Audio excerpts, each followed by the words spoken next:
Buenos días a todos, ¿qué tal estáis? Hoy iba a traer un episodio doble del CVFC donde os iba a dar una charla al principio del episodio hablando del powertrain, de lo que era el motor, la batería, el motor eléctrico, cómo funcionaba todo el sistema, por qué tiene la potencia que tiene, por qué es ecológico o no ecológico, por qué tiene emisiones o no tiene emisiones, toda esa historia del empaquetamiento, y después a continuación iba a introducir a David Tugas, que es un buen amigo mío que se dedica a procesos de homologación de coches nuevos en una multinacional, y vamos a hablar de las configuraciones y necesidades de homologativas de cara a coches vendidos a partir de 2025. El problema es que la charla con David ya la he tenido y ha sido súper larga, dura prácticamente 1 hora y pico. Así que he decidido llevar a otra fecha todo lo del tema de hablar del powertrain, la potencia necesaria, la potencia específica y todas esas historias, que la vamos a dejar para una entrega que vendrá en cuestión de pocos días, de pocas semanas, porque la tengo preparada. Pero como la charla con David ha sido tan interesante, he decidido ponerla directamente sin cortar, sin editar, sin nada, porque toda tiene bastante interés. Creo que os va a parecer bastante curioso, sobre todo porque si no estáis metidos en el mundo de creación de coches nuevos desde cero, creo que no se tiene la perspectiva de todas las complejidades y costes que hay detrás de crear un coche nuevo. Además, este videocast lo voy a convertir también en podcast, lo vais a tener disponible como podcast. Y nada, espero que os guste y saquéis algo de provecho. Si os quedan dudas, preguntas o cuestiones de todo lo que nos ha comentado David, o todo lo que va a comentar David, no dejéis de ponerlas en los comentarios y trataremos de solventarlos. Vamos con David. Pues estamos con David Tugas, que está hablando desde Alemania. Concretamente, ¿desde dónde, David? Desde Frankfurt.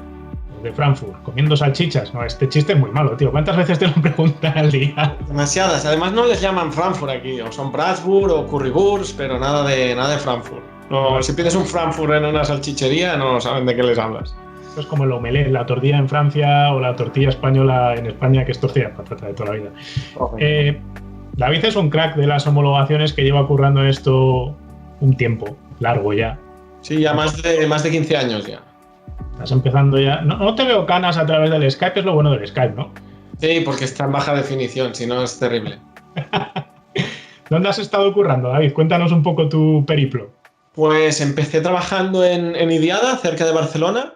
Estuve allí 8 años, haciendo un poco de todo. Primero empecé con vehículos industriales, con camiones, con grúas, con autobuses. Después me pasé a turismos. Así que también estuve pues, con vehículos turismos normales, y como hablaba un poco de italiano me especialicé en pequeñas series, en vehículos deportivos, que hay muchos en Italia. Y una vez ya acabó mi periplo en Idiada, me mudé a Italia y estuve 2 años trabajando en Pagani como jefe de homologaciones. Después me fichó Koenigsegg, con lo cual estuve 4 años en Suecia, también como jefe de homologaciones, y ahora estoy de director de homologaciones para algunos proyectos de Lotus. Vale, que Lotus es de Geely. Lotus es de Geely, y entonces estamos trabajando con los proyectos chinos de Lotus. Los proyectos ingleses los llevan desde Inglaterra, y los proyectos chinos los llevamos desde Frankfurt. Lo bonito de esta conversación es que no le puedo preguntar a David por las cosas que hace en su trabajo, por más que todos queramos saber lo que hace en su trabajo. Así que vamos a cubrir ahí un tupido velo y vamos a dejarlo para no tentar un poco a la suerte. De trabajar con Cristian a trabajar con Horacio, ¿con cuál de los dos te quedas? Diría que con Horacio, porque es más, al ser más argentino, italiano, es más latino, tiene más sentido el humor, digamos que hay más posibilidades. Cristian es buen tipo también, pero es serio, es muy serio. En cambio, con Horacio siempre había un poco más de buen humor. Vale, yo te traigo, David, cuando le conté un poco la paranoia que tenía yo en la cabeza, le pareció chulo el proyecto y se quiso meter él solito. No le he obligado, ni le he subvencionado, ni le he pagado nada de momento. Y tampoco le he mandado un jamón ni nada de esto, todo llegará. Un triste jamón. Un jamón y un chorizo. Un pan tumaca. Entonces, lo que vamos a hacer con David a lo largo de varias fases de preguntas y cuestiones es preguntarle sobre este proyecto, lo que se puede, lo que no se puede homologar, para que haga uso de su sobrenombre, el Doctor No, David es el que decía que no en Pagani, es el que decía que no en Koenigsegg, y ahora va a ser el que diga que no. Me imagino que su empresa también dirá que no a muchas cosas, y ahora le va a tocar pues darnos siempre un baño de realidad. Como ya he venido preparado para ese baño de realidad, no he venido aquí... No es como cuando vas a la mili con la melena larga y te la cortan sin saber, ¿sabes? Ya vengo a lo que... ya sé a lo que me atengo. Entonces, le he preparado una batería de preguntas. La primera sección casi la vamos a compartir leída porque aquí no hay mucho que preguntar, es normativa pura y dura. Cuando empezamos este proyectillo, estuvimos hablando varias veces en los comentarios varias personas me dijeron, pues haz el coche de gasolina puro, olvídate de híbridos eléctricos y tonterías de estas, si a lo que nos gusta a nosotros son los coches de gasolina, haz un coche de gasolina.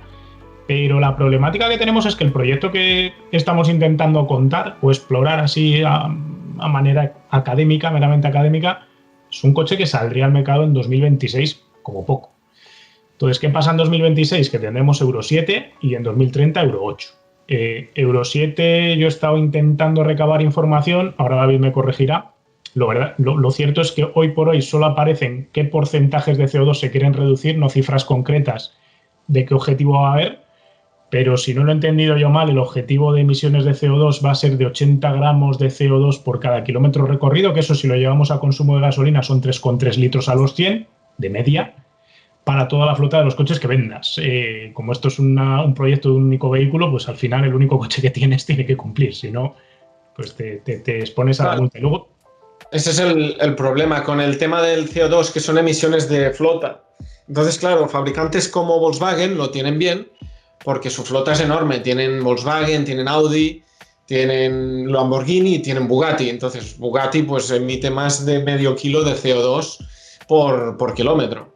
Pero, claro, comparado con los Golf y Polos que venden miles decenas de miles contra un Bugatti Chiron, con lo cual les hace una buena media.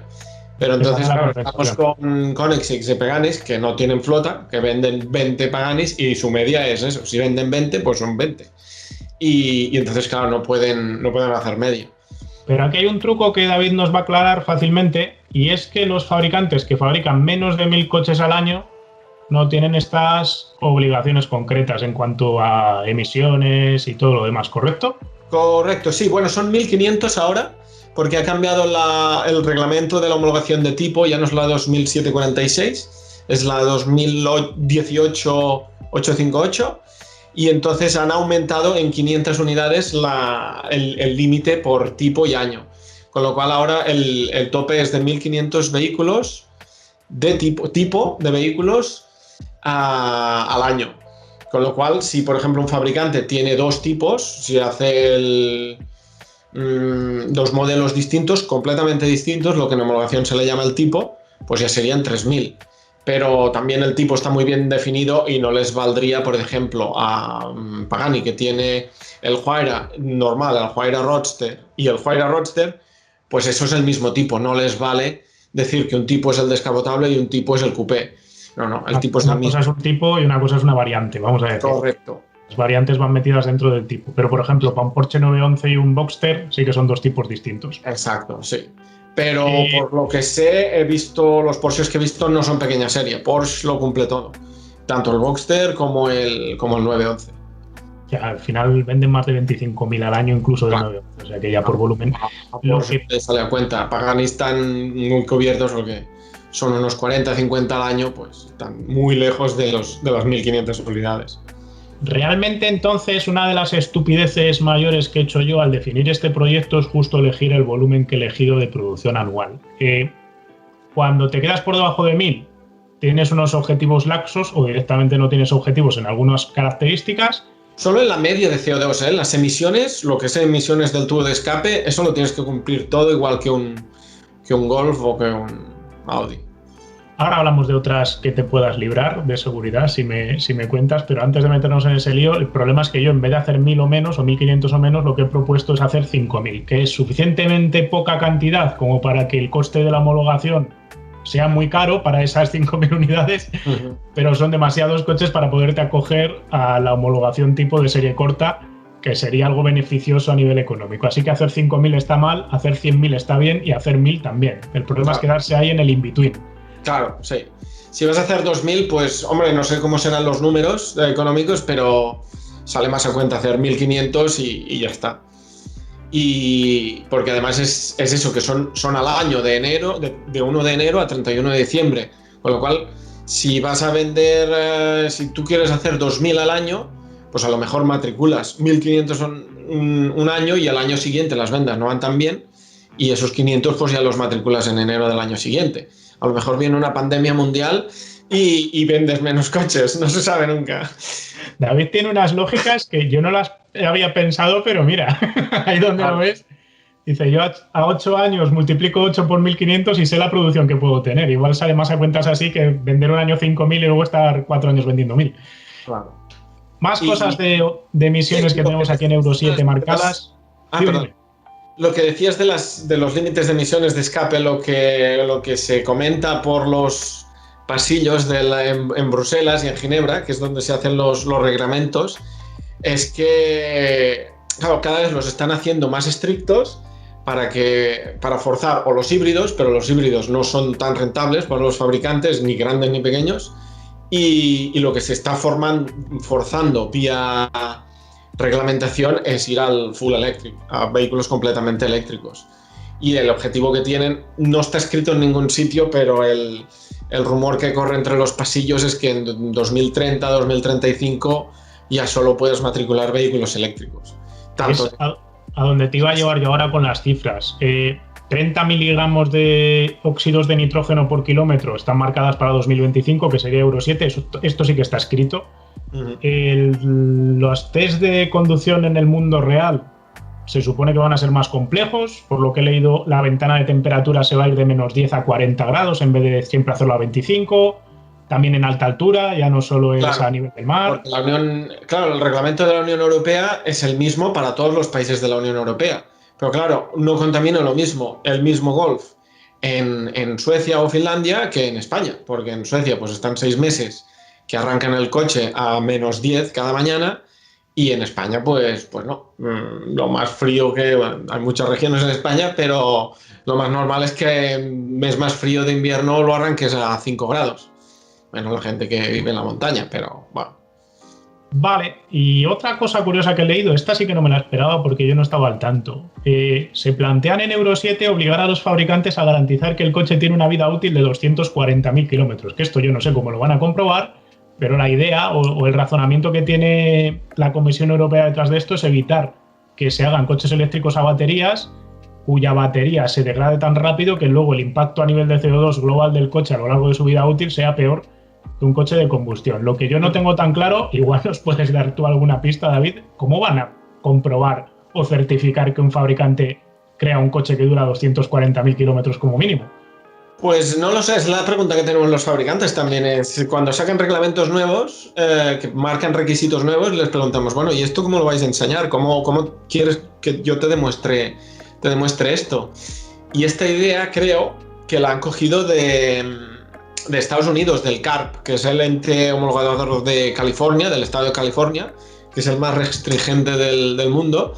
Y aparte de tener requisitos de los típicos de emisiones de escape y tal, tienen requisitos de garantía. Es decir, cualquier elemento del vehículo que esté sujeto a las emisiones, el fabricante tiene que declarar un precio de garantía. Es decir, que no les vale que el catalizador, si tienes que reemplazar el catalizador, valga 50.000 euros. Un catalizador si el vehículo vale 20. Y entonces quizá, me imagino yo, que los tiros irán por ahí, que harán declarar también un valor de garantía, de reemplazo de piezas de catalizador o de baterías, si hablamos ya de eléctricos, que no sean astronómicos. Para intentar un poco forzar, ¿no? Euro 7 entonces ya pinta mal, 2025 pinta mal para hacer un coche de gasolina puro por lo de los 3,3 litros a los 100, pero es que si nos vamos a 2030, Euro 8, el tentativo es 56 gramos de CO2 por kilómetro máximo. Y eso si lo llevamos a consumo son 2,3 litros a los 100. Esto, para que nos hagamos una idea, es totalmente inviable.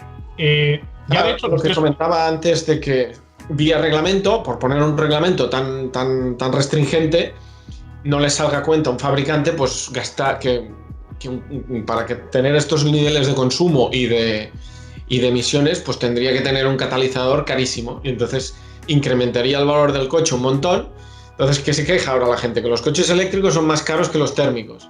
Pero los térmicos, en el 2027, para cumplir con esto, tendrían que tener unos precios tan altos que ya serán más caros que el eléctrico. Por tanto, ¿qué hará la gente? Pues seguir comprando o empezar a comprar coches eléctricos porque será más económico. Que esto al final es prohibirlo de facto. No es prohibirlo escrito en una ley, sino llevarte a una situación reglamentaria que haga prácticamente imposible vender un coche de combustión puro. Yo os he traído un dato curioso, que es matemática pura. Si el coche gastase 3,3 litros a los 100 en 2025 de media de gasolina, quiere decir que necesitaría 32 kilovatios hora cada 100 kilómetros para moverse. Esos 32 kilovatios hora de la gasolina, cuando lo metes en un motor de combustión, solo se aprovecha el 50% de la energía. Por un motor de combustión, por pura constitución térmica, no aprovecha más del 50% de la energía. Así que tenemos 16 kilovatios hora para cubrir cada 100 kilómetros. En autovía, en autopista, no hay ningún coche eléctrico de los que yo haya probado, incluyendo los Teslas, que bajen de 20.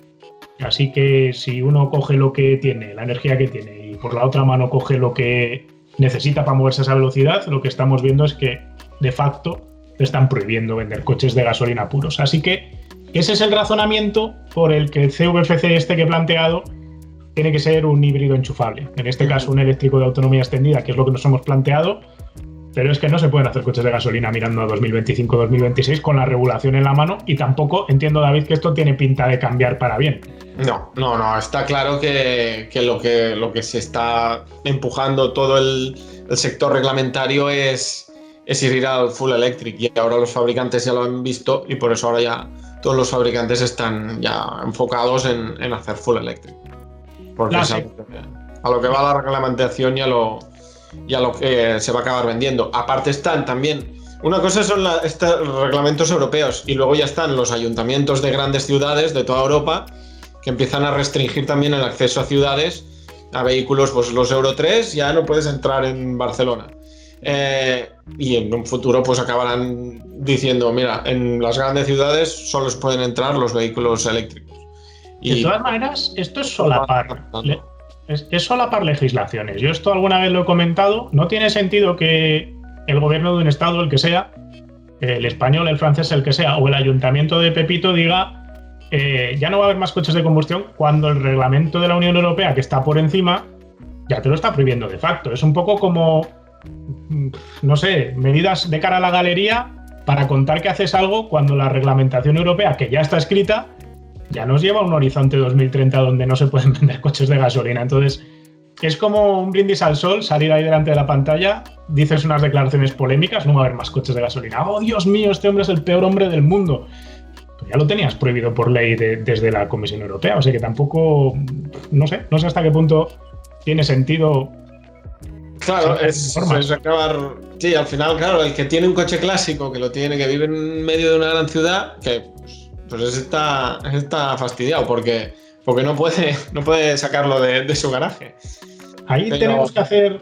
Voy a hacer otro podcast con la Federación de Vehículos Clásicos de España y con la Asociación del Automóvil Clásico de Sabadell y alguno más, que vamos a estar comentando esto justo para tratar de buscar una solución a este tema, porque al final, si no hacemos presión desde los grupos de aficionados para crear una especie de etiqueta para salvaguardar los vehículos históricos, los que ya están matriculados como históricos, para darle acceso al garaje que tienes en medio de la Diagonal o en medio de Madrid, o nos movemos nosotros o nadie se va a mover por nosotros para solventar eso. Entonces ahí sí que hay un trabajo pendiente por nuestra parte. Sin liarte mucho más, para ir al meollo de la cuestión, ¿vale? A las secciones donde me vas a contar cosas dolorosas.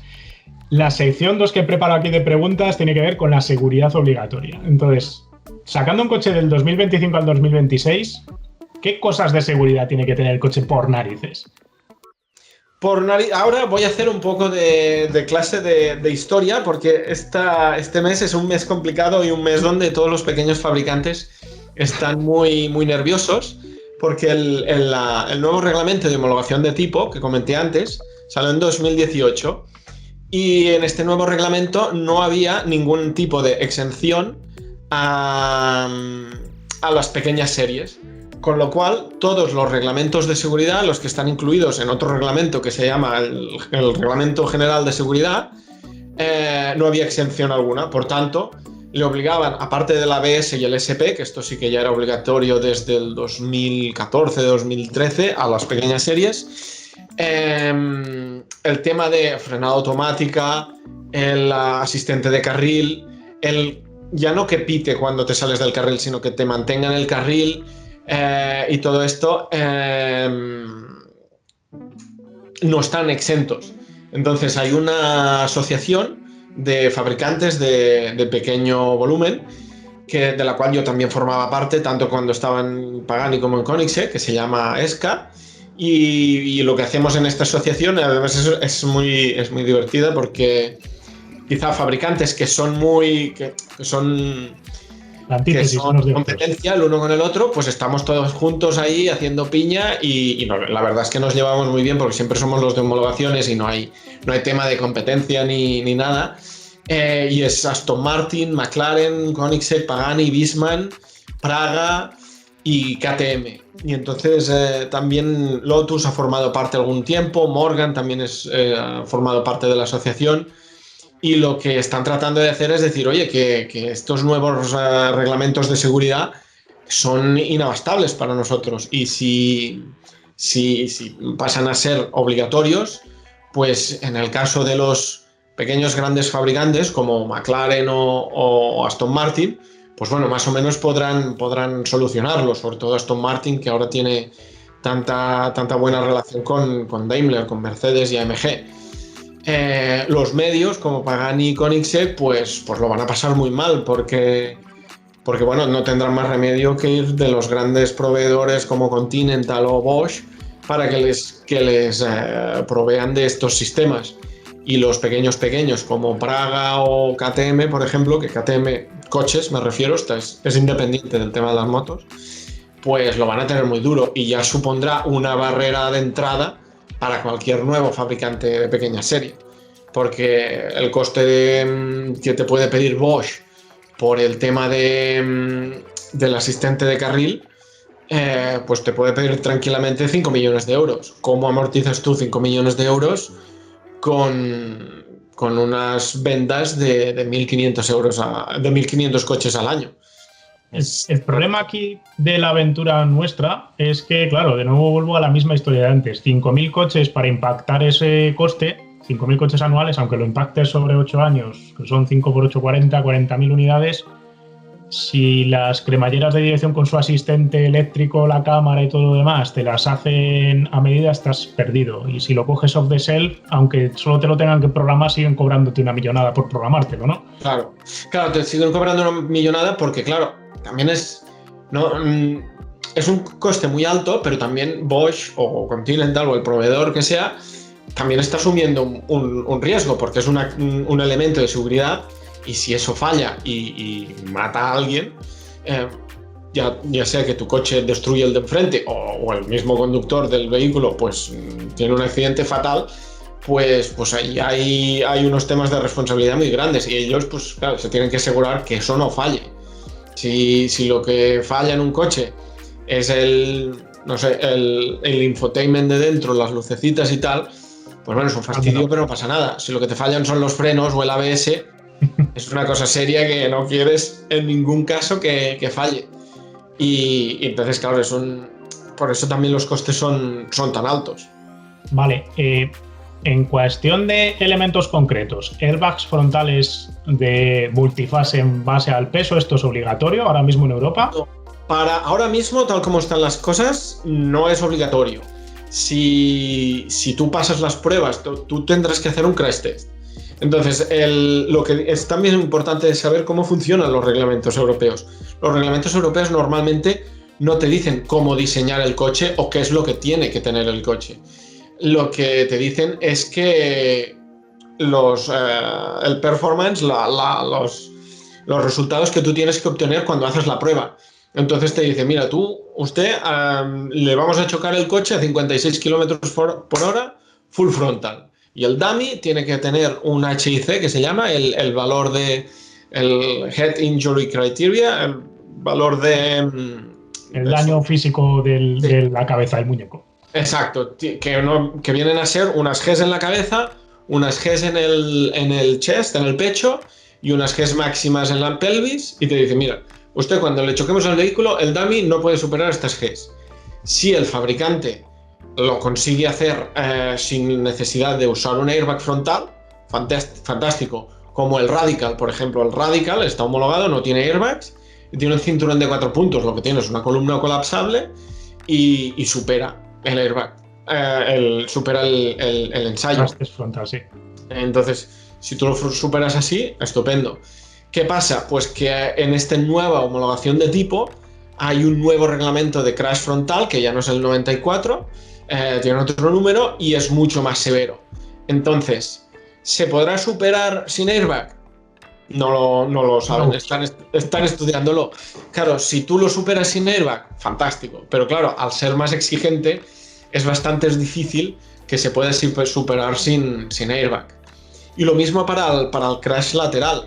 Lo que había hasta ahora era el reglamento 95, entonces si se demostraba y podía ser vía simulación, si se demostraba que con una simulación CAE la cabeza no impactaba ninguna parte rígida del vehículo, es decir, pues el montante de la ventana o el vidrio de la ventana, no necesitabas airbag. Si había impacto, entonces sí, necesitabas airbag, y además lo decía el reglamento, eso sí, necesitabas airbag.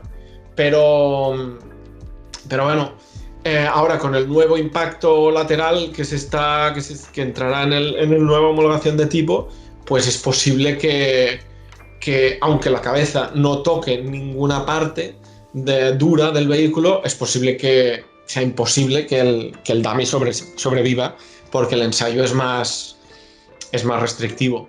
Porque entonces, la aceleración de la cabeza puede ser demasiado alta versus lo que se considera sobrevivible, ¿no? Claro. Se te parte el cuello. Al final no tiene tanto que ver con que toques algo, sino con que se te parte el cuello directamente. Sí. Y en el futuro, además, esto aún no hay fecha. El dummy que se utiliza hoy en día en Europa es bastante antiguo ya. Y de hecho solo hay un fabricante de dummies en el mundo, y un dummy puede costar €1.000.000 tranquilamente. Y se les van cambiando las piezas cuando se rompen y tal, pues se les van cambiando. Y lo que se está hablando es para un futuro, de aquí también entre 10 y 15 años puede ser, será un dummy nuevo que se llama Thor, como el dios mitológico. No tiene nada que ver por el dios mitológico o el de Marvel, sino que son unas siglas, donde el dummy tiene muchos más grados de libertad. El dummy actual es un poco como un robot, ¿sabes? Solo puede girar hacia adelante, los brazos también así un poco como un robot. Y este nuevo dummy tiene muchos grados de libertad y ya se comporta como un cuerpo humano de verdad, con lo cual también será mucho más exigente el ensayo. Por tanto, ya también en un futuro será imposible homologar en Europa un coche sin airbag. Vale, o sea que ya tenemos claro que tenemos que tener ABS, ESP, mantenimiento en el centro del carril, anticolisión, la frenada de emergencia con la camarita. ¿Qué me estoy dejando yo? Criterios de protección a peatones. Recuerdo yo cuando trabajaba en la querida Fiat que también había unos criterios bastante peculiares, y esos también nos impactan, ¿no? Para un coche de 5.000 ejemplares también estás fastidiado con esto. Sí, ahora te voy a leer una lista de los nuevos reglamentos, porque hay algunos que son divertidísimos, que aplican tanto a vehículos normales, serie normal, como a pequeña serie, a no ser que el 31 de mayo de este mes, es cuando hay una reunión final entre la Asociación de Pequeños Fabricantes y la Unión Europea, y se van a discutir para discernir a ver si consiguen la exención de estos reglamentos que te voy a leer o no. Pero el Brake Assist System, el BAS, que esto ya muchos coches actuales ya lo montan, pero pequeñas series todavía no los montan. El sistema del TPMS, un nuevo sistema. El TPMS ya era obligatorio, pero el TPMS en Europa funciona por ejes. Sí. Ahora, para finales de 2021, empezará a ser obligatorio el TPMS, que te detecta en las ruedas independientes, como igual que piden en Estados Unidos. Es la presión de los neumáticos. Si os estáis preguntando qué es el TPMS, los coches buenos, los Porsches, llevan sensor individual de presión de cada neumático, pero los normales pues leen velocidad, diferencia de velocidad de rueda en un eje y con eso deduce que ha pinchado. Sí, correcto. Pero lo divertido, por ejemplo, es que en Estados Unidos, que la normativa de homologación es distinta, el TPMS independiente ya es obligatorio desde hace muchos años. Por tanto, un Golf europeo sigue usando un sistema que va por eje, pero en Estados Unidos no, lleva un sistema independiente por rueda. Pero es más barato, por eso nos lo siguen dejando aquí porque le deja la ley. Exacto. Aquí ya hay temas morales que no vamos a entrar, yo me dedico al reglamento. Pero bueno. ¿Qué más va a ser obligatorio? El 6 de julio del 2022. Intelligent Speed Assistance, o sea, pones el control cruise y tiene que ir, si el coche de delante frena, pues el coche te frena. Si el coche de delante acelera, pues tu coche también se acelera hasta la velocidad a la que ibas. Otro que también el 6 de julio del 22. Alcohol Interlock. Toma ya. ¿Qué es esto? Pues que sí, y esto será para los coches normales. Obligatorio. Sí, el 6 de julio del 22. Entonces, fíjate tú, estamos a un año vista. El 6 de julio del 22, falta un año y 2 meses. El reglamento todavía no tiene número, es decir, no está bautizado, tiene nombre, pero no número. O sea, se puede bajar el draft, porque son gratuitos todos los reglamentos de la Unión Europea, pero los requisitos técnicos aún no están descritos. O sea, imagínate tú cómo están todos los fabricantes, pequeños y grandes, que dicen, de aquí a un año tienes que cumplir este reglamento, pero no te digo cuáles son los requisitos. Entonces, claro, en un año vista es muy complicado. Los tiempos en automoción para cosas nuevas no van de un año para otro, son periodos largos de 3 o 4 años. Pues a día de hoy no está... Tal cual me estás contando esto, quiere decir que el año que viene, si homologas un coche de nuevas, tiene que no poderse arrancar si estás borracho. Hasta aquí lo tenemos claro porque es el título, parece obvio. Sí. Pero no te dice cómo tienes que medir si el tío está borracho o no.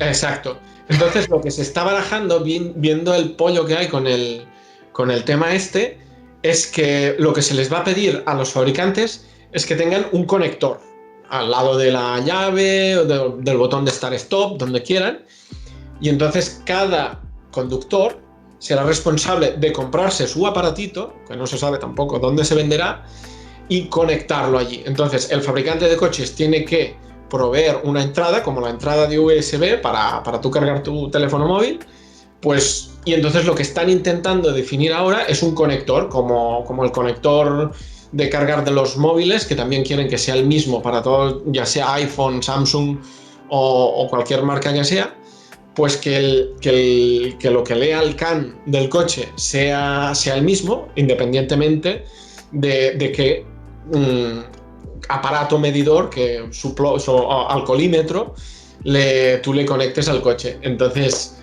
claro, no sé si tú conoces algún fabricante de alcoholímetros. Yo personalmente no. Pero es un negocio. Pero es un negocio que lo estoy viendo florecer de repente en mi mente. En un año vista va a venderse esto, la leche. Sí, claro.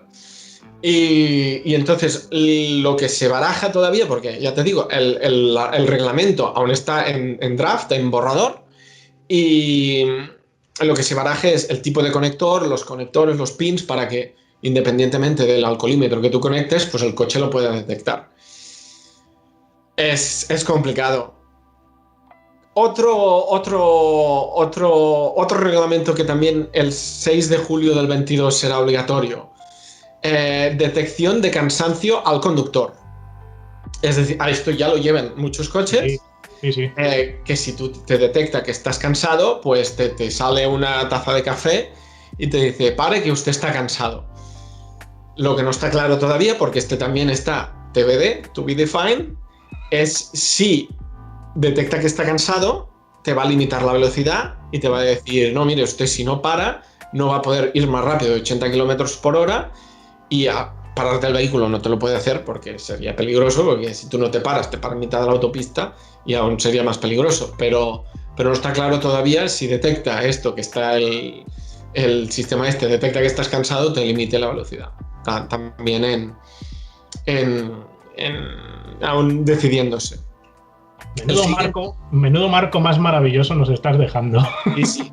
Porque además esto son cosas muy, muy futuras, ¿no? Son sistemas que los coches aún no incorporan.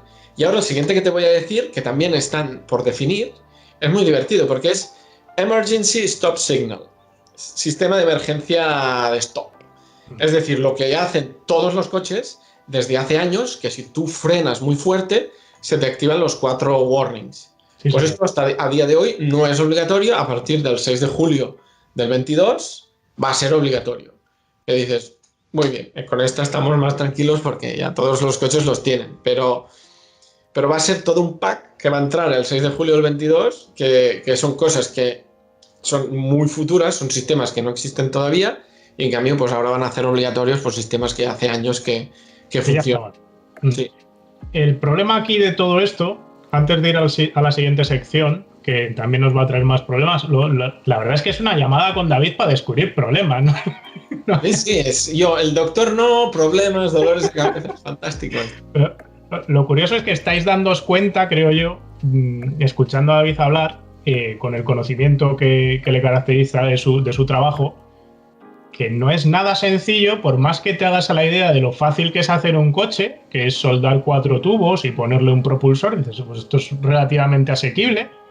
Luego tienes que ver cómo fabricas eso en serie a un coste razonable y ya empiezas a tener problemas, pero es que luego de repente te das cuenta de que la legislación es tan compleja, con tantas necesidades, tantos recovecos, y te obliga además a ir a proveedores externos que ya tengan tecnologías que tú no vas a desarrollar porque son imposibles de desarrollar internamente, que al final el valor añadido del producto, lo que tú puedes aportar y en lo que te puedes gastar dinero, que es en hacer el coche, está muy llevado a un lado ante los otros gastos que te va a obligar la legislación para cumplir. Es decir, si vas a instalar Airbus, tienes que comprar los Airbus, ya tener un contrato con el proveedor y pagar el desarrollo. Si vas a montar el ABS, el SP, lo mismo. O sea, todos los sistemas que ha comentado David, de alguna manera los tienes que costear. Entonces ese dinero va a impactar en el precio final del producto y el problema es que el grueso del precio del coche va a ir destinado a pagar estas cosas. No van a ir ni al supermotor, ni al superdiseño, ni al superchasis. Entonces es una ecuación que cada día es más complicada y si no eres un pez muy grande, realmente es un bocado difícil de digerir, ¿no? Luego yo tengo aquí una serie de dudas que tienen mucho que ver con la manera de fabricar el coche, peculiar y rara, que a ti no te gustó nada cuando te la conté. Mira qué sonrisilla. La idea que habíamos planteado aquí era minifactorías, es decir, en vez de montar una megafactoría con unas enormes prensas de estampación y un montón de automatización, hacer una cosa mucho más reducida en tamaño, sin prensas de estampación, con un proceso de producción distinto y más mano de obra. Menos automatización, más mano de obra. Con la idea de montar fábricas con capacidades productivas de alrededor de 1.000, 2.000 unidades cada una de ellas y localizarlas cerca del cliente final. Esto que dicen de consume local, quita transporte entre medias, y ir en contra de la industria. Al final ahora lo que se intenta es fabricar 200.000 al año, 300.000 al año en una factoría, y yo lo que estoy proponiendo es justo lo contrario, hacer 2.000 en pequeñas fábricas, pues una en Italia, una en España, una en Alemania, otra en Francia. Aquí la problemática que a mí me ha surgido pensando todo esto es que, claro, tú haces una homologación tipo, te dan un código de homologación, el vehículo está homologado, genial. El problema es que tienes 5 fábricas haciendo el mismo coche. La cuestión es si las fábricas son franquiciadas, es decir, si no son propiedad del que ha conseguido ese código de homologación, que vamos a decirlo, lo cede o lo franquicia, sería la palabra probablemente, ¿no? Como si coges a un productor como Valmet o alguno de estos que fabrica bajo pedido para BMW o para quien sea. ¿Cómo se gestiona esto? Quiero decir, ¿se le monitoriza al que fabrica el coche? ¿Va la Unión Europea a comprobar que los coches que están saliendo con ese código realmente son conformes a lo establecido, a lo homologado? Pues claro, tú tienes 5 fulanos fabricando coches, igual uno lo monta de una manera, otro de otra, y el responsable subsidiario de que todo esto funcione es el que les ha dejado el código, ¿no? Claro, aquí el tema está en quién es el fabricante. La homologación, el primer punto que se declara en la documentación técnica de la homologación es el fabricante. ¿Quién es el fabricante? ¿Dónde está ubicado el fabricante y qué fábricas tiene? Puede tener varias fábricas. hay fabricantes grandes que fabrican el mismo modelo en 2 países distintos. Pero claro, eso no es problema porque, volviendo al ejemplo de Volkswagen, por ejemplo, pues fabrica un Golf, lo fabrica un modelo de Golf, el básico lo fabrica en Wolfsburg y el GTI, pongamos el caso, que lo fabrica en República Checa. Pero las 2 fábricas son de Volkswagen, con lo cual se incluye fabricante 1, Volkswagen, pero después tienes fábricas, pues 2, una en República Checa y otra en Alemania, no hay problema. Claro, el tema, como tú te apañes con tu franquiciado, tiene que estar muy bien definido, porque claro, si el franquiciado dice, no, yo quiero constar como fabricante, pues se tendrá que sacar su propia homologación, porque el fabricante será distinto. Que dices, oye, pero esto es mucho lío, porque tendría que reensayar todo. Pues entonces te quedas tú como fabricante, pero entonces tienes que tú eres el responsable, porque tú eres el fabricante. Entonces tienes que asegurarte, o tienes que estar muy seguro de que tu franquiciado va a fabricar las cosas bien. Y entonces, ¿cómo funciona esto en la homologación? Pues bueno, lo que se hace primero es, cuando tú tienes el prototipo, se hacen todas las pruebas de homologación pertinentes, se te da la homologación de tipo, con esto ya se permite registrar vehículos y ya venderlos. Y el siguiente paso que hay, una vez el coche está homologado, no es que el fabricante ya se olvide del modelo y ya está, sino que hay lo que se llama la COP, Control of Production, control de producción. En función de los números de producción que tengas, ya sea una pequeña serie o una gran serie, pues se acuerda con la autoridad de homologación, que hay una autoridad de homologación en cada país, cada cuántos coches ellos te van a pedir que les entregues el vehículo 10.001, tú se lo mandas al servicio técnico o a la autoridad de homologación y ellos van a repetir ensayos de homologación. ¿Cuáles? No se sabe. Esto se pacta. Esto también está perfectamente descrito en la homologación de tipo, cómo se realizan los controles de producción, y entonces pues se acuerda pues con la autoridad de homologación que si el fabricante fabrica pues 200.000 coches al año, pues dices, pues mira, cada 100.000 vehículos, pues tú me mandas uno y yo le voy a hacer todas las pruebas. Que si frenos, luces, crash test, lo que haga falta. Yo tengo preguntas aquí, muchas y muy variadas. ¿Te avisan o es aleatorio? No, normalmente te avisan, te dicen, mire, mándeme el vehículo, pues cada 100.000 vehículos o cada 1.000 vehículos, pues como los números de serie el número BIN son consecutivos, pues te dicen, oye, ¿usted cuántos ha fabricado este año? Pues mándeme el 2023. Y si ese... Hasta entonces tú le mandas el 2023. Pero si tú ya sabes que el 2023 va a ser el que verifiquen, puedes tratarlo de otra manera. Sí, pero normalmente no vamos, no es el caso, ¿sabes? Además te avisan con poco tiempo de antelación. No es que puedas fabricarlos, te dicen, oiga, ¿cuáles usted tiene en campa que no se han vendido todavía? Mira, pues le dices, de este a este. Claro, podrían hacer trampa y decir, mira, yo ya sé que por estos meses me van a pedir uno y tal, pero vamos, no sale cuenta. Vale. Y no cogen un coche que tenga propietario. Quiero decir, yo encargo mi BMW Mini Cooper S y cuando me lo van a dar me dicen, no, la autoridad europea ha decidido que es tu coche el que van a mandar al crash test. No, porque además ese coche va a acabar chafado. O sea, uno de los reglamentos que siempre hacen es el crash test. O sea, un coche, si te cogen tu coche para hacer una prueba de frenos, bueno, las pastillas y los discos estarán gastados, pero los vas a poder usar. Pero después de un crash test ya... Pinta mal.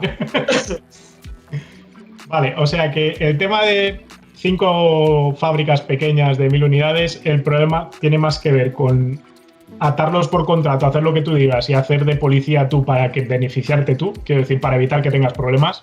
Claro, porque con otra cosa. Resulta ser que es un espabilado, por no decir un pirata, y pues no deja de instalar algún componente de seguridad porque es muy caro. O los discos más baratos. Entonces, claro, el performance de frenos es peor. Puede ser que no cumplas.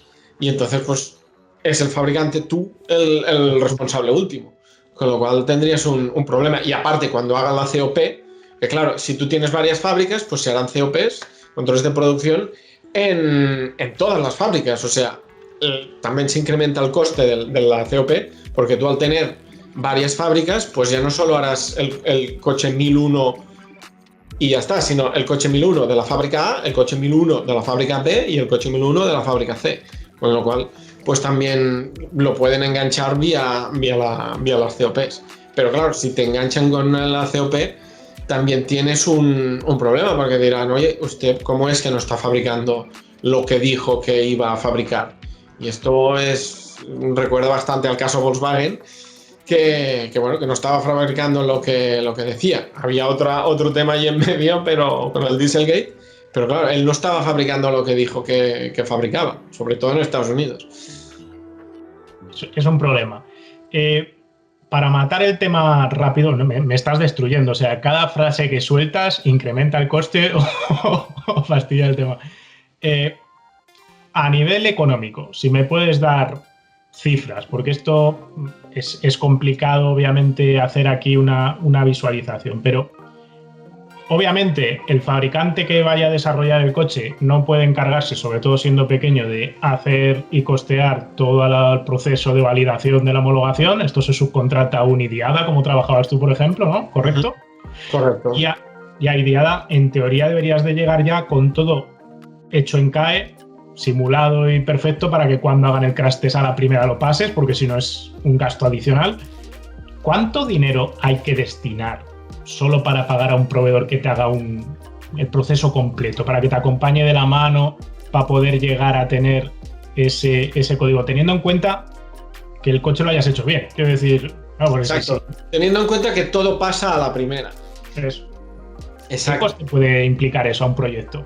Claro, eso también dependerá bastante de las variantes que tengas. Si tienes, pues yo que sé, un coche una variante con 4 asientos y una variante con 5 asientos detrás, o 3 asientos detrás y 2 delante. Pero yendo a lo sencillo, en pequeñas series que acostumbran a tener menos variantes, suponiendo que es un solo motor, una sola configuración de asientos, un solo juego de frenos y tal, que son cosas que determinan variante, puede costar más o menos un $500,000 euros para un vehículo turismo, entre $500,000 y 750.000, siempre y cuando pasa la primera. Y esto es el coste de los ensayos y los papeles. Después estará el coste que te costará a ti fabricar todos los prototipos.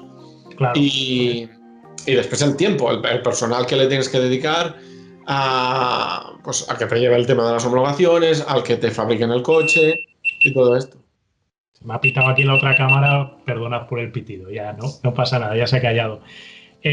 Importantísimo, entonces, es más barato gastar dinero en simulación, sí, previo a los ensayos, que llegar a los ensayos, tener un problema y volver a repetir, ¿no? Claro, además el tiempo, o sea, los ensayos, un ensayo de frenos no es una cosa que lo llevas al túnel de crash y lo frenas y ya está. O sea, hay unos tiempos de reserva en todos los túneles de crash de Europa, y luego que el crash en sí es costoso, ¿no? Posicionar el dummy dentro del coche, esto ya te lleva 3 o 4 horas. Luego llevarlo al túnel, asegurarte que todo funciona y tal. Es un ensayo que cuesta tiempo y evidentemente dinero. Por tanto, es mejor tenerlo ensayado. Son horas de gente que además es cara. Quiero decir, una instalación cara, amortizando gente muy profesional y muy específica, claro, esto al final impacta.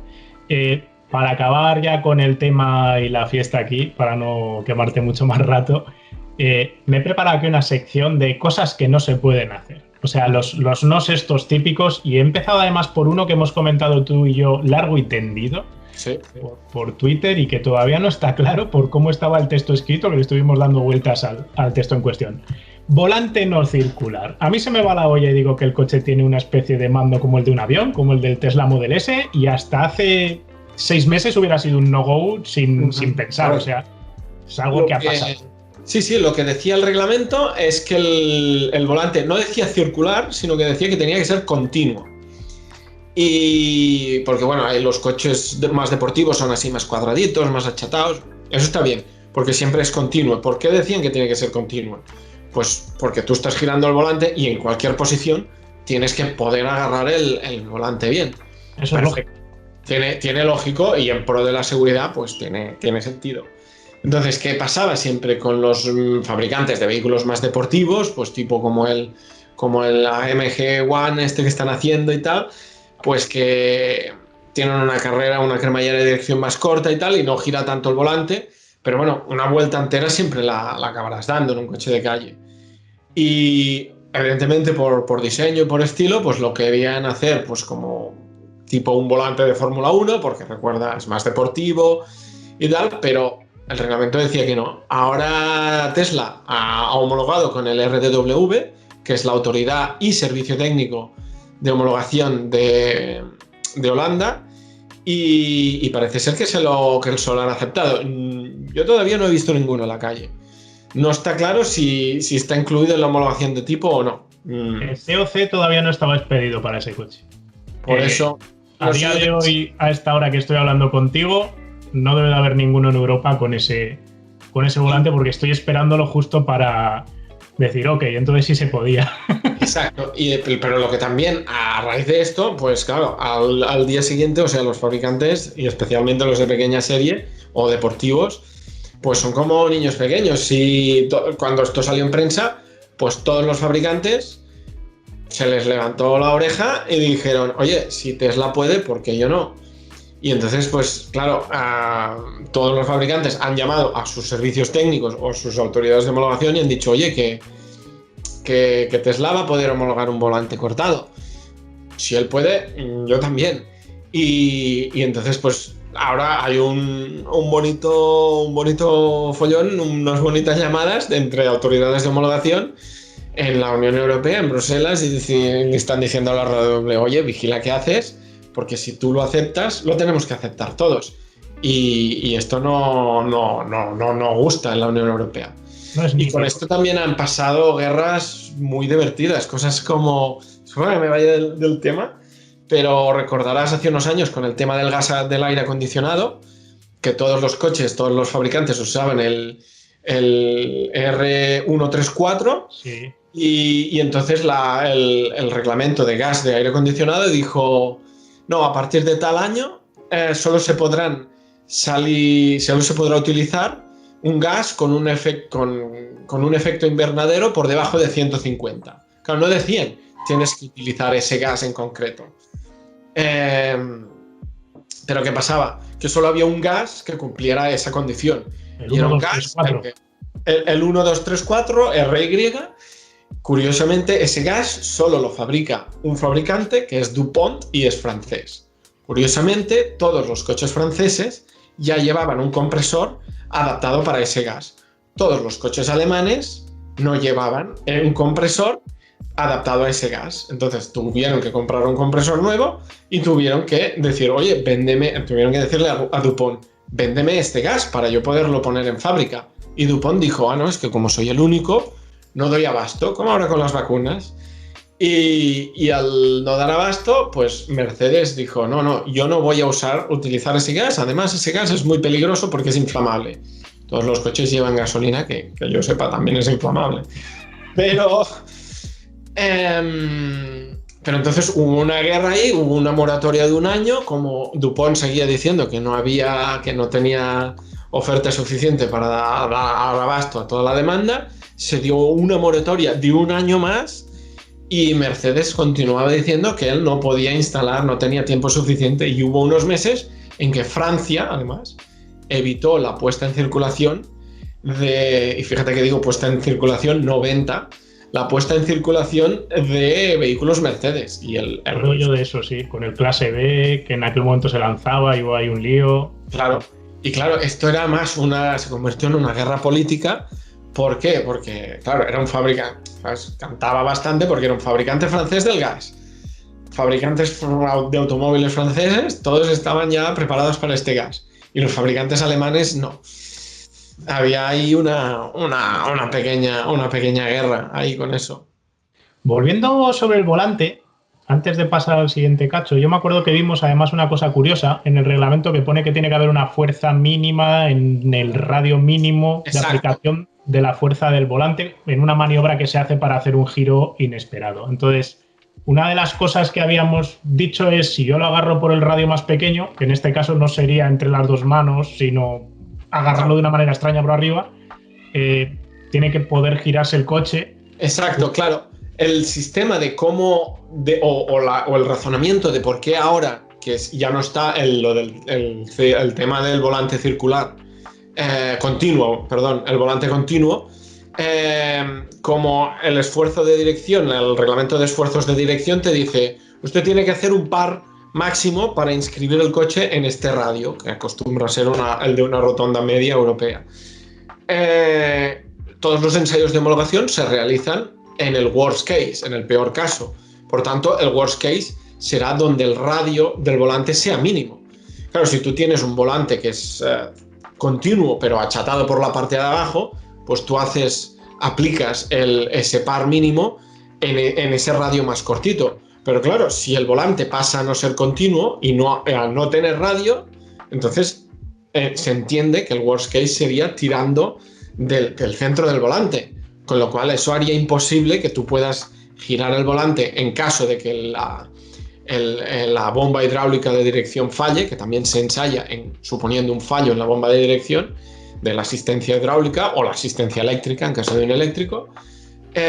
Pues claro, si tú no tienes asistencia ahí, el volante no va a poder girar porque no tienes volante, entonces también sería un no-go para un volante cortado. Lo que me ha gustado es la palabra que has utilizado. Se entiende que, y probablemente sea esa la clave, porque leyendo el reglamento es lo que hemos entendido los dos leyéndolo.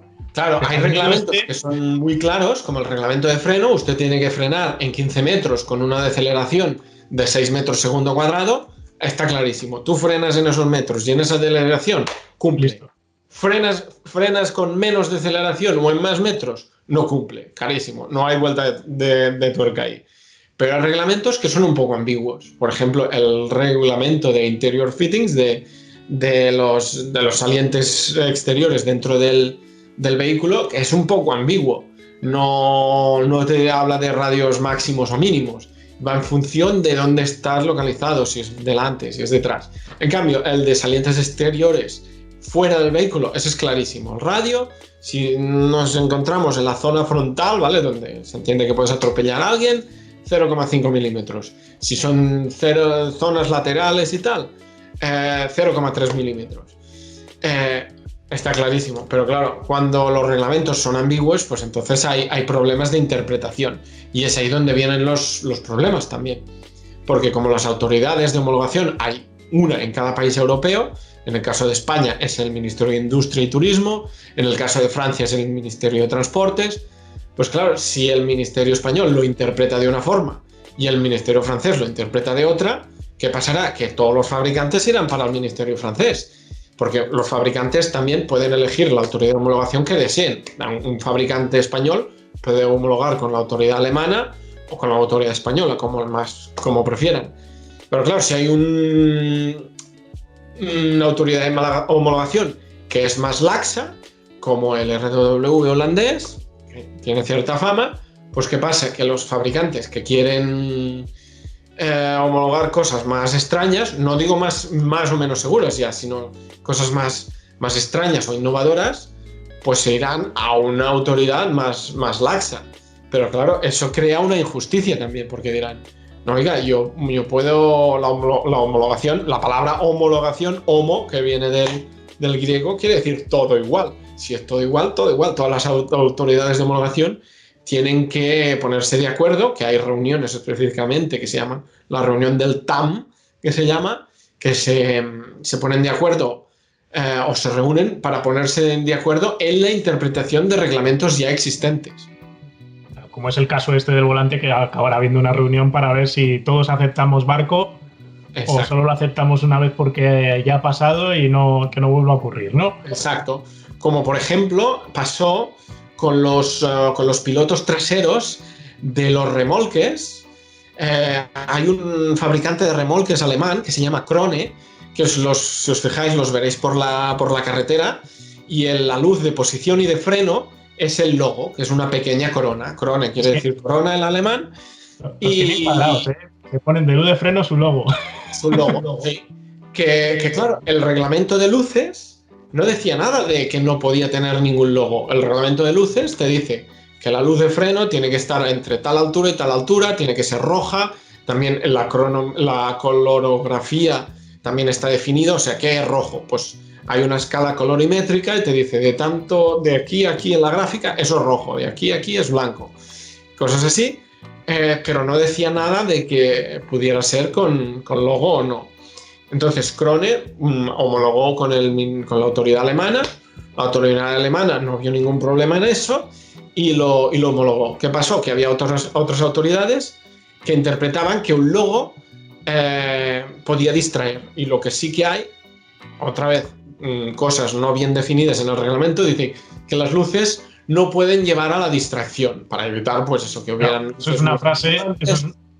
Y cosas una frase peregrina, ¿no? Es una frase que no dice nada. Exacto. Depende de quien lo lea. Y entonces, claro, pues hay ministerios o autoridades que consideran que un logo distrae y otras que no. Y eso pues está abierto a la interpretación personal de cada uno. A mí, personalmente, yo soy el doctor no, pero personalmente yo ver la corona, pues no me distrae, porque al fin y al cabo, pues ves un vehículo grande de 40 toneladas que tiene una luz roja, está frenando, frena, te apartas, no me distraigo. Habrá personas que consideran que digan, ah, mira, esa corona, qué bonita, te distrae, ¡pum!, te comes el camión. Entonces, ¿distrae o no distrae? Es interpretable. Entonces, pues a raíz de esto, se hizo una reunión en el TAM, de esto que te comentaba, y todas las autoridades de homologación dijeron, ok, esto pues ya lo habéis hecho, esto no podemos tirarlo para atrás, porque una vez ya te han dado el ok, no te lo pueden quitar, a no ser que el fabricante haga algo mal. Pero han dicho, ya no lo vamos a aceptar, por tanto, ya no hay más luces de frenos o luces posteriores con logos. Y entonces, pues solo fue un fabricante de remolques, que no tiene tanto glamour como podría ser un fabricante deportivo. Claro, cuando salió esto, pues todos los fabricantes de deportivos pues dijeron, pues yo quiero mi logo con el caballo, ¿sabes? Ferrari, el logo con el escudo de Porsche. Se dijo, no. Ahora, el que tiene las luces, el único fabricante en Europa que tiene una luz de freno con su logo es un fabricante de remolques, no un fabricante de deportivos de lujo. Ole ellos. 3 cosas más así de no-goes. ¿Escapes laterales? Sí, ¿no? Escapes laterales tampoco está claro. Sería el tema de salientes exteriores, que te dicen que no puedes, aparte que no puede haber nada cortante, también hablan de temas de temperatura. No puedes tener a ciertas alturas o que tú puedas tocar con el dedo, y entonces hay unos elementos de ensayo, que es una esfera de 100 milímetros, que se supone que es la cabeza, y otros que es el dedo. Hay un chisme que tiene un dedo con un sensor de presión o de fuerza en la punta, y dice, si usted hace con este dedo medio, no puede hacer más fuerza de 10 decanewtons y romper algo o entrar en alguna rendija, que usted puede tocar algo que corta o algo que puede estar a alta temperatura. Entonces, escapes laterales, si están protegidos y no los puedes tocar, permitidos. Pero claro, el escape lateral, pues si tú quieres un escape lateral es porque tienes un vehículo deportivo y quieres que se vea. Entonces, si quieres que se vea, pues lo podrás tocar con el dedo. Entonces es no. Entonces, si tiene que estar escondido, pues ya no te molestas, porque si no se va a ver, ¿para qué lo vas a poner en el lateral? Claro. Me llama la atención que la Unión Europea se tenga que preocupar de lo estúpidos que somos, creando una esfera y un dedo para ver dónde puedes meter el dedo y dónde puedes poner la cabeza. Claro, es que bueno, esto ya lo decía Murphy. Si los tontos son muy listos y se superan día a día. Mira, sí. Yo tuve un cuñado que decía, los ojos del tonto son las manos que todo lo tocan, que yo esto lo uso mucho en la universidad, pues es lo mismo. Correcto, entonces pues los escapes del Pagani, que son muy bonitos y tal, pero la parte caliente acaba muy adentro. La parte fría, pues, la parte que se calienta, pues no la puedes tocar, porque además, como es un escape en titanio muy bonito, con colores y tal, pues vendrá alguien y dice, ¡uy, qué bonito! ¡Pum! Lo toca Y eso pues se puede poner a 1500 grados tranquilamente. Somos idiotas. Última, no te voy a preguntar más, ¿vale? Depósito de combustible por detrás del eje trasero. Esta es una cosa que, bueno, en Estados Unidos estuvo muchísimos años colocándose el depósito colgado por detrás. El famoso Ford Pinto explotaba. Y desde entonces, si no recuerdo mal, allí ya no se puede colocar el depósito por detrás del eje trasero. ¿Y en Europa? Claro, lo que te comentaba antes también, el reglamento no te dice cómo tienes que construir el vehículo. El reglamento no te dice, tú no puedes, usted fabricante no puede poner el depósito de combustible por detrás del eje trasero. Lo que te dice el reglamento es, cualquier vehículo, usted tiene que hacerle un crash posterior, aparte de los frontales. ¿Y el crash posterior en qué consiste? Pues es el vehículo estático, estático, parado, sin freno, con el combustible, con el depósito de combustible lleno. No, el crash test no se ensaya con gasolina, se ensaya con disolvente porque tiene una densidad similar y no es tan explosiva o inflamable. Y lo que le vamos a hacer es le vamos a impactar un coche por detrás con barrera deformable, lo cual viene a simular la barrera deformable, viene a simular otro coche, y le vamos a hacer un impacto a 80 km por hora con un offset del 80%. Es decir, no estamos chocando completamente el coche, sino ligeramente. Hay un 20% del coche que no va, de su coche, del vehículo que estás homologando, que no va a ser impactado, y el otro 80% de la superficie sí, y se impacta a 80 km por hora. Entonces, en este ensayo no hay dummies, pero ¿qué pasa? Después de este ensayo, el vehículo se pone en una máquina que se le llama el grill test, que está 20 minutos en horizontal, en posición normal. Y durante estos 20 minutos se mira que no haya pérdida de combustible. Pasan los 20 minutos, se pone en horizontal, así en vertical, y te das 20 minutos más. Pasan los 20 minutos, el coche se pone del revés otra vez, 20 minutos más, y entonces las ruedas ya están mirando para el cielo. 20 minutos, vuelve a girar, y 20 minutos más se vuelve a poner en horizontal. Pues pasados estos 80 minutos, el coche puede haber perdido, estoy hablando un poco de memoria, pero creo que solo el 10% del volumen máximo del depósito. Si tú has perdido menos del 10%, fantástico. Si has perdido más del 10%, no cumple. Entonces viene a lo que me decías tú. ¿Puedo o no puedo poner el depósito por detrás del eje trasero? Si tú lo diseñas de tal forma que el depósito está protegido, está forrado con Kevlar, tiene una malla de goma interna que por mucho que se agrieta el depósito de aluminio, la malla interna de goma resiste, entonces puedes ponerlo. Que lo haces de tal forma que el depósito se parte al hacer este ensayo, entonces no puedes ponerlo. A repetir los ensayos, a volver a pagar y a volver a diseñar. Pues no te voy a dar más la tabarra. Nos ha quedado claro que para hacer 5.000 coches es una mala decisión la cantidad, porque es demasiado para hacer series pequeñas y demasiado poco para amortizar todo lo que hay que gastar. Nos ha quedado claro que hay un montón de legislación, un montón de interpretaciones y un montón de normas más que van a llegar. Yo voy a seguir trabajando en intentar hacer este invento y seguramente surgirán nuevas dudas y seguramente nos volvamos a juntar con David. Un poquito más adelante yo le quiero dar las gracias aquí por haber perdido 1 hora y 7 minutos de su tiempo, que vale su dinero. Muchas gracias, David. ¿Dónde está mi dinero? Y yo os diría que si os quedan dudas y preguntas las hagáis, pero David tiene mucho curro, no os garantizo que os las podamos responder, pero si es algo obvio, pues intentaremos darle una vuelta y contestaros. Sí, y no tengo más. No-go típico en el mundo de los deportivos es el tema del alerón trasero. Alerón trasero grande y colgado de 2 pilares, de esos tipo GT3.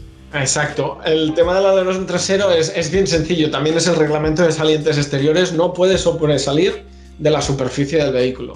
¿Qué es la superficie del vehículo? Pues imaginaos que son las 12 del mediodía, la sombra que proyectaría en el suelo, pues de eso no puede sobresalir.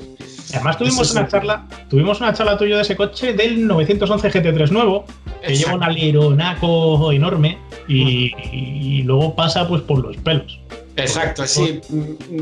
Hicimos un estudio así un poco chusquero con unas fotos del McLaren Senna que encontramos por internet, unas fotos bastante isométricas, y vimos como el alerón trasero del Senna encajan perfectamente a lo que sería el límite máximo del vehículo. Y no es casualidad, o sea, miras el alerón del Koenigsegg Jesko o del McLaren Senna y coinciden perfectamente con la sombra del vehículo. Luego cuando te hacen la verificación de conformidad, cuando te sacan el coche de la factoría, ya puedes tener suerte de que la tolerancia esté bien, porque si no, igual llega el coche allí y tiene el alerón movido 1 centímetro y tienes un problema. Sí, algún fabricante he visto con papel de lija lijando alerón. Bueno, David, muchas gracias, tío. De verdad. A vosotros. Nos vemos.